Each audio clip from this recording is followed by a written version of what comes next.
جمعہ کی کل رکعتوں کی تعداد کتنی ہے؟ پلیز صحیح احادیث کی روشنی میں رہنمائی فرمائیں۔ میں کئی دفعہ اس کے اوپر بول چکا ہوں میرے بھائی، نماز جمعہ کی رکعتیں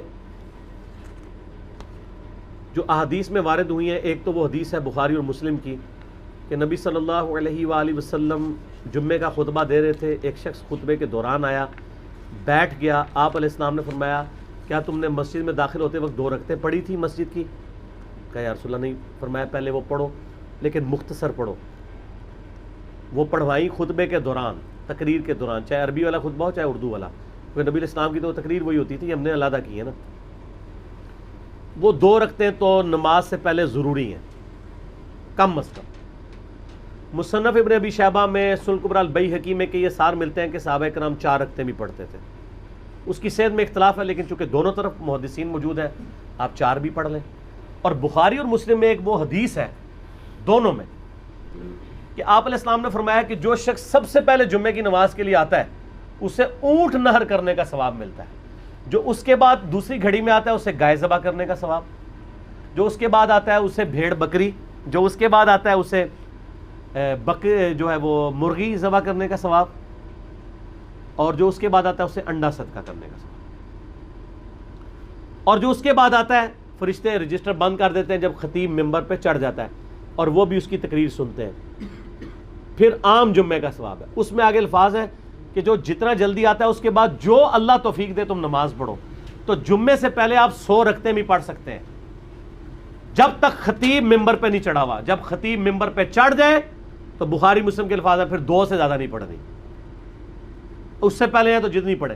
تو جمعے سے پہلے جتنی آپ کو اللہ توفیق دے، اشراق کے وقت سے لے کے آپ پڑھتے رہے۔ پرانے زمانوں میں لوگ جمعہ پڑھنے کے لیے شہروں میں گاؤں ایریا سے آیا کرتے تھے، صبح ہی آ جاتے تھے۔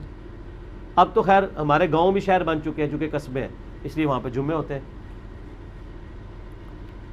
لیکن فقہ حنفی کے مطابق ان گاؤں میں ابھی بھی جمعے نہیں ہو رہے۔ انہوں نے مجبوراً شروع کروایا کیونکہ جب اہل حدیثوں نے جمعے شروع کرائے تو لوگ اہل حدیثوں کی مسجدوں میں جانا شروع ہو گئے۔ انہوں نے کہا ہمارا تو ٹھیے ہی پھر خالی ہو جائے گا، انہوں نے زبردستی جمعے شروع کروا دیے، ورنہ حنفی جمعے پڑھنے کے لیے شہروں میں آتے تھے۔ آج حنفی جو جمعے پڑھ رہے ہیں فقہ حنفی کے حساب سے ان کے جمعے کوئی نہیں ہو رہے، ان کو ظہر ہی پڑھنی چاہیے وہاں پہ۔ ہاں قرآن و حدیث کے مطابق ہو رہا ہے۔ صحیح بخاری میں امام بخاری نے رد کیا ہے کہ نبی علیہ السلام کے مبارک زمانے میں بھی گاؤں کے اندر جمعہ الاؤ تھا، یہ پریفریبل ہے کہ آپ آئیں۔ ہمارے تو آج کل گاؤں قصبے بن چکے ہیں کیونکہ کاروبار زندگی ہے وہاں پہ۔